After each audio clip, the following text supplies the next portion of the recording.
Okay guys, welcome back dito sa channel ko. So guys, review naman natin to sa mga mahilig sa car race. Ito na yung pagkakataon ninyo na magkaroon ng NFT game na car race under ng Binance Smart Chain. Ito yung tinatawag nila Street Runner NFT game. I-review natin ito guys para at least magkaroon tayo ng idea. Nag-pre-sale na ito, I think this end of November. So sa mga gusto mag-start dito, bumili, so makinig kayo and please do watch this para at least makita ninyo kung ano yung mga flaws or kung ano yung kung magandang mag-invest ba dito. Okay, let's move. Dito guys, tingnan natin. Ito yung website nila. Kung makititingnan ninyo ang mga site, ang mga ano nila, mga graphics nila medyo maganda na. Pagkaka-render, maganda. Okay.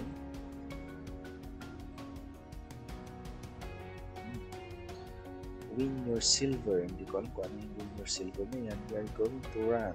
Okay. Maganda to guys ha. Ako na-excite dito kasi paborito ko maglaro ng mga car race eh. Tignan natin kung mapapawaw ako nito. Okay. So behind the team, dami sila. Wow, dami nila.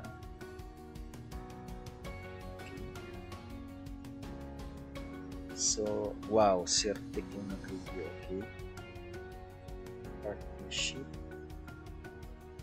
Okay guys, bumalik tayo dito sa taas. So, from their website, kung titingnan natin yung menu nila dito, home game. So, pre-alpha sila, may pre-alpha. Starter pack. Tingnan natin starter pack. So, sa starter pack, on the first action is to launch starter pack for sale in 3 categories as follows. This pack will be sold as NFTs that will give their owner to obtain the various property of the game in the near future. These properties can be used to play within Street Runner or placed on the marketplace as valuable assets.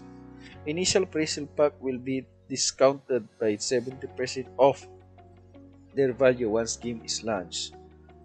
The aim of this action is to raise enough funds to carry out the complete development of the game, taking care of the smallest details as we all do. Okay. Ito yung first pack nila. Red starter pack. Package include VIP entry to amateur race, 1 level, 1 car, 1 garage space, 1 level, 1 part, 1 mechanic workshop voucher. Magkano siya? Tingnan nga natin kung magkano. Magkano ka? Bakit? Ba't ka nagkukunik na sa wallet ko? Sige, kunik kita. Tingnan natin kung magkano ka.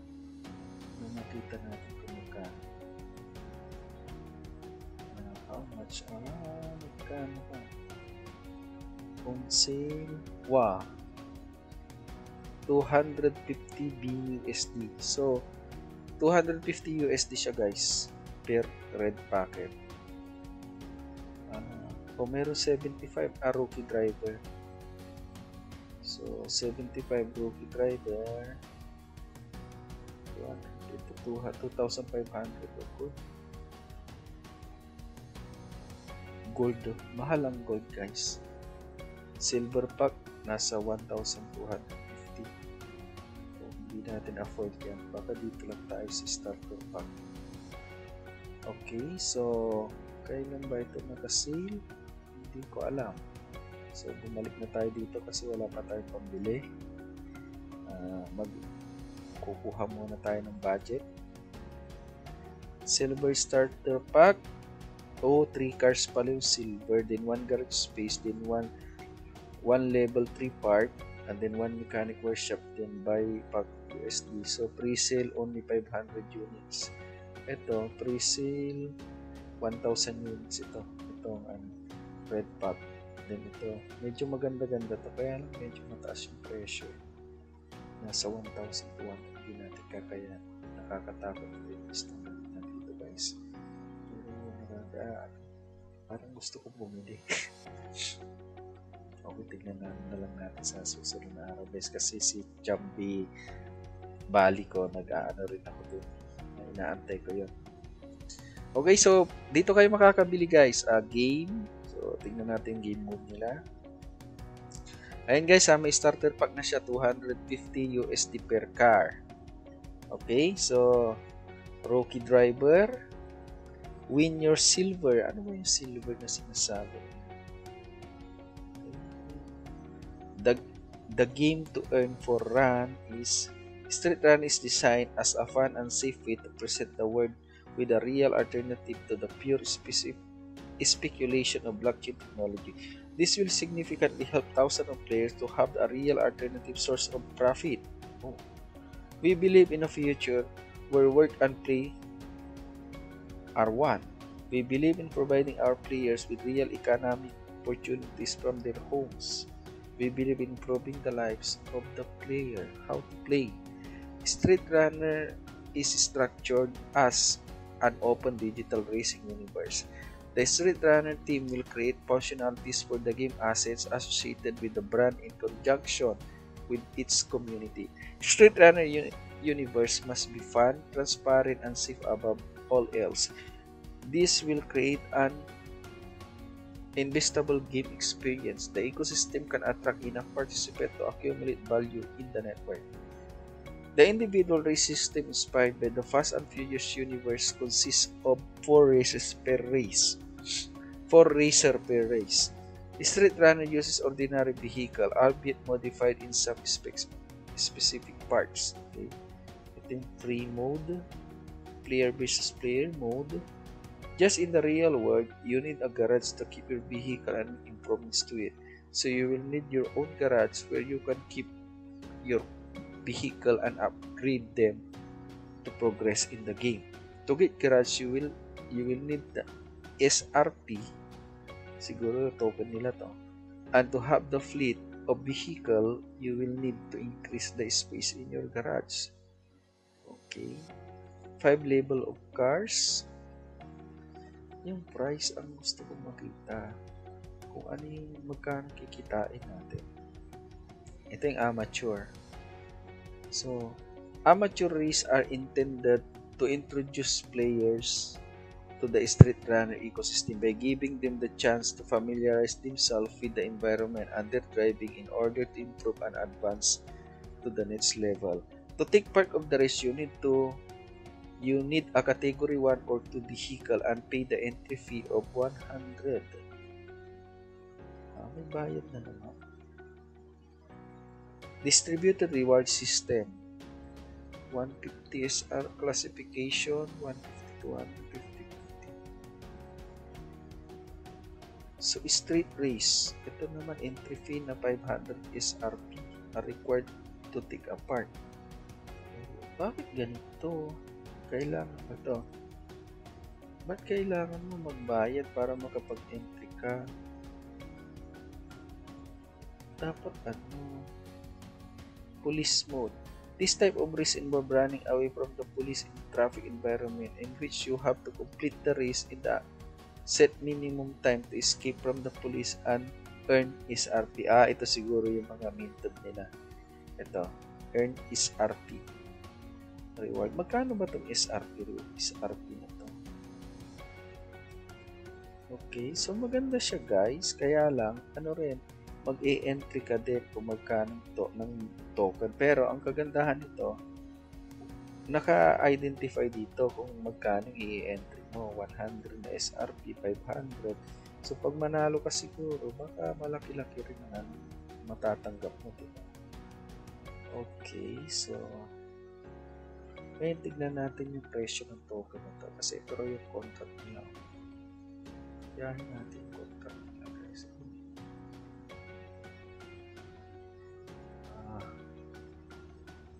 Contract lang tayo, mga kaibigan.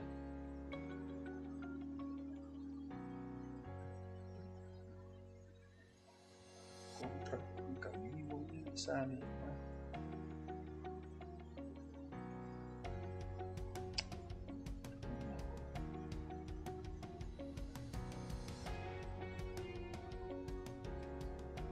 Kasi kupiyahin yung contract, diba?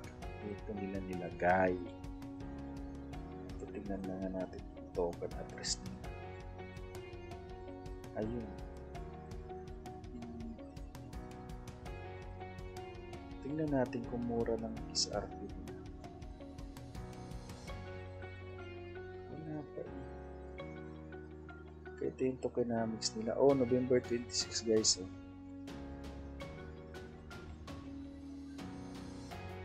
Bint Finance 23. Dow Market December to public round. Ayan. So, token allocation daw yan. Starter pack, get starter pack. So, pwede ka nang bumili ng starter pack siguro ngayon kung may pera na. Hindi natin na-check ito kung magkano.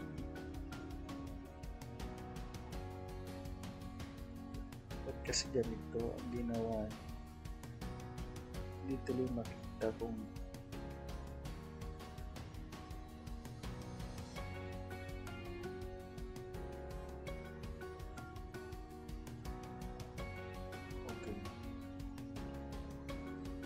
tingnan natin sa Poco ng magkano para is may idea na tayo.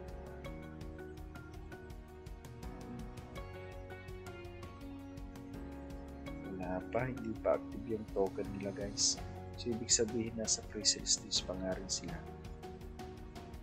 Ito guys, medyo maganda-ganda yung setup nila, medyo maganda-ganda yung laro. Talagang avid fan ako ng racing. Ito yung audit nila guys. See audit, yung Certic audit nila. Ayan, Certic audit. So, tingnan na lang natin yung summary. This report has been prepared for discover issue and vulnerabilities in the source code, the project, as well as the any contract discrepancies and dependencies that were not part of any official records library. Auditing, testing is smart contract against both common and uncommon attack vendors. Okay, saan na ba yung report nyo? Yung report nyo, okay, critical, total pending resolve. So, meron siyang major, isa binary.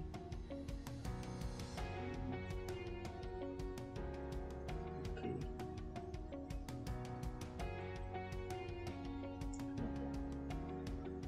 Centralized privilege categories, token distribution, yung major problem ng severity major. So, may problema dito. Ito siya. Okay, we advise the client to add a check for the past in values to prevent unexpected error below. Okay, maganda kasi yung Certic guys pag sila yung nagre-review at nag-a-audit. So, ito kasi pinagkakatiwalaan ng marami.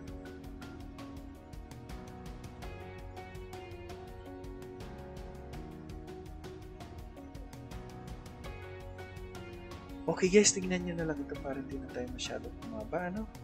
Okay, so ito yung token allocation nila, then their marketplace.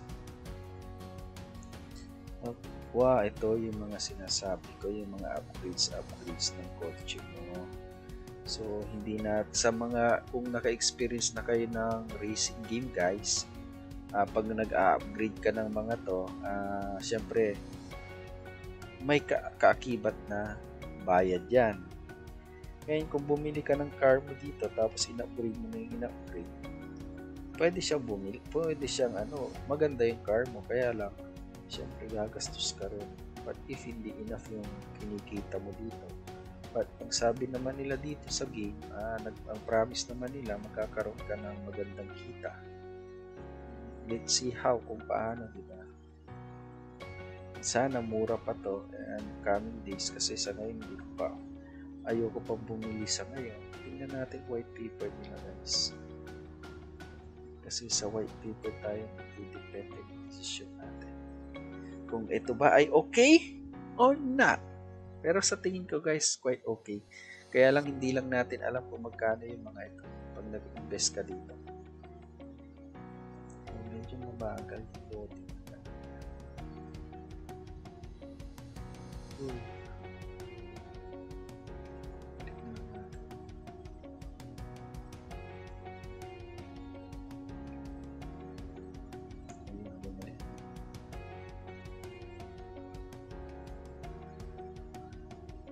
So guys, kung hindi pa kayo nakaka-subscribe sa channel ko, please do subscribe, like, and share para at least mas marami pang makakita ng mga nire-review natin na bagong NFT games. So, punta tayo dito sa white paper nila. Problema lang dito, pati website nila mabagal mag-load. So, ito. Street Runner is a universe inspired by Fast and Furious and Need for Speed. Using the play to earn mechanism where anyone can earn token. We strongly believe this is the way forward for the future of gaming and creating a social economic ecosystem. Players can race and improve their vehicles. Third parties are easy access all Street Runner resources and data, allowing the community to create their own vehicles. While still in early access, Street Runner will position itself as a sport game with active users from all over the world generating revenue. Street Runner is a fun game that also adapts the features of a social network and a work platform due to opportunity to get paid thanks to blockchain technology. The key difference between Street Runner and a traditional game in the economic design, the blockchain uses to reward our players for their contribution to the ecosystem. This new gaming model has been termed play to win. This makes Street Runner a source of extra income for many players. Play to win, guys. Player can win by competing in individual race to win classification prize, competing in team tournament with win classification prize, selling or leasing their vehicle and parks on the market, selling and renting their garage, owner-driver partnerships. One provides car, one drive it. Sponsorship, custom vehicle with sponsor, betting on race. So walang nabanggit na parang mag-farm. Okay? In this Street Runner, we have created a sustainable earning system based on the distribution of rewards provided by the game. It means the Street Runner does not use the resources of new players entering the game to feed the game's liquidity and therefore older players already in the game, as may be the case in other play-to-earn games that do need to have a large amount of liquidity to support the provision of rewards to other players through staking, farming, or pools. Street Runner uses a liquidity and distribution system separate from the main game network by separating it into smaller individual networks that are automatically created in multiples of 4 players. This provide liquidity to the individual network of 4 players in the game, and using smart contract technology automatically allocate the distribution of the liquidity provided among the 4 once the game is over according to the result of the race. So, yung race pala guys, 4 lang yung makakapaglaro sa isang race. So, yung in-entry mo na tig 100 kayo, 400, so i-divide yun. Hindi ko alam kung magkano makukuha mo. This makes Street Runner a game to avoid the deflation of the game over time and thus making an economically healthy game.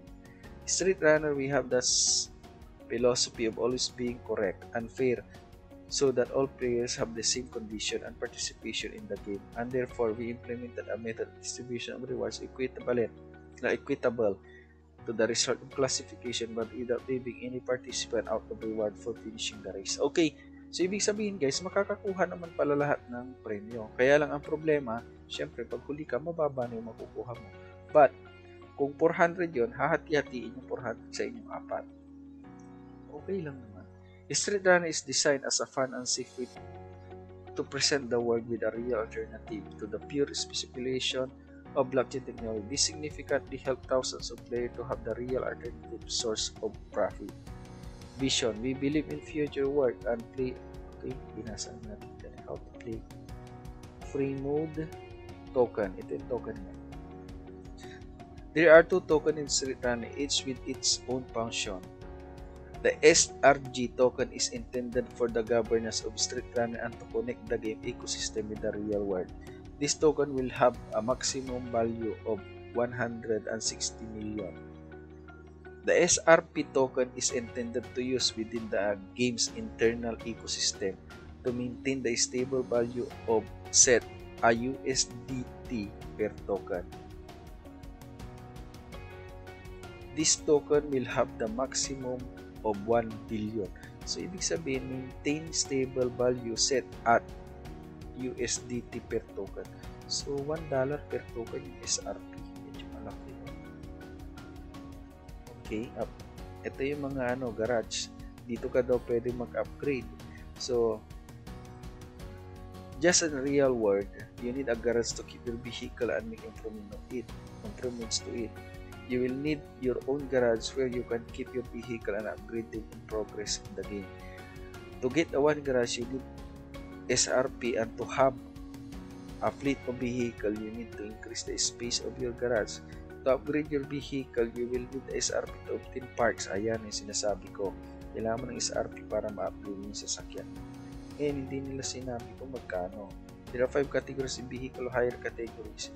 The better the performance of their vehicle, and therefore the better the chances of winning the race. Tama, siyempre naman. Marketplace. Wala pa kasing presyo kaya hindi natin alam. The digital marketplace within the Street Runner universe where you can buy new and used vehicle and parts already upgraded by other players. Okay. Siyempre, mahal na yan. Races.